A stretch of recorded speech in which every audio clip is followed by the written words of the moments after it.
Moi, c'est Luc Grégoire. Je suis coordonnateur pour les élevages Rive-Nord en pouponnière et maternité depuis mai 2016. À la base, j'ai fait une formation en gestion et exploitation d'entreprises agricoles. Ça m'a amené à obtenir un poste de gérant d'une maternité de 635 truies pour la compagnie Jean-Marc Henry. Ça, c'était en 1987. Ensuite, en plus d'être gérant de la maternité, ils m'ont donné la supervision des 2 autres maternités de l'entreprise jusqu'en mai 2016, où il y a eu le partenariat de Jean-Marc Henry avec Olimel. Il y a 30 ans, l'entreprise elle détenait 3 maternités à la base, pour à peu près 2400 truies.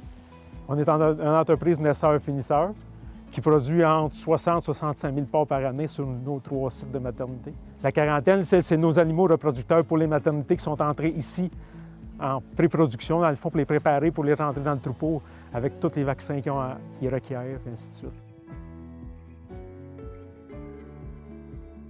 Bien, lors d'un choix d'un partenariat avec une compagnie de génétique, ce qu'on veut, c'est des rendements zootechniques supérieurs à la moyenne, puis un bon statut sanitaire de la part de l'entreprise pour nous assurer d'une truie de qualité au bout.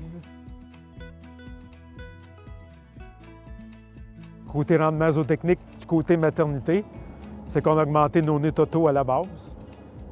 Puis on a réduit nos nombres de jours improductifs, et ainsi de suite. Ensuite, le nombre de porcelets sevrés par truie a augmenté. En ayant plus de nez totaux, c'est sûr qu'on sèvre plus de porcelets. Puis du côté des performances en engraissement, notre GMQ a monté de beaucoup. Je dirais qu'on a passé de 825 de GMQ par jour autour de 925-930 grammes de gain par jour.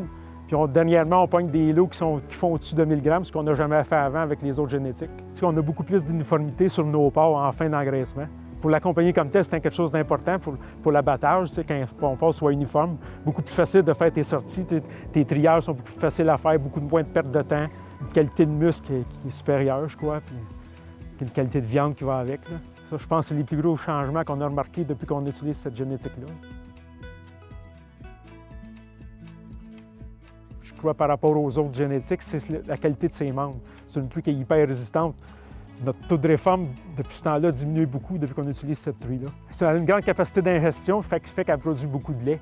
Ça lui donne des porcelets, il y a un bon poids de sevrage, puis en quantité et en qualité aussi. C'est une truie qui est robuste, elle est capable de consommer beaucoup, que ça augmente sa production laitière, ce qui fait que les porcelets en profitent au bout.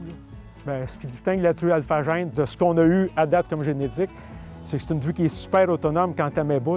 On n'a pratiquement aucune intervention à faire durant les mises bas. On demeure toujours avec des craintes quand on change de compagnie génétique, c'est normal. On est comme bien dans nos vieilles pantoufles, mais quand on apporte quelque chose de nouveau, c'est toujours un peu stressant. Là, ça fait quand même presque 2 ans qu'on est avec eux autres. Puis tout ce qui est à date, c'est juste du positif. C'est rassurant pour l'avenir. Il n'y a aucun problème à recommander l'alphagène à n'importe quel producteur avec ce qu'on voit avec nos résultats. Je ne suis pas inquiète. Peu importe la génétique qu'il y avait avant, je pense, pour l'instant, je ne crois pas qu'il y en ait une qui est supérieure à ça. Là. Quand tu leur parles du nombre de porcelets sevrés par truie, déjà, tu allumes une lumière assez importante.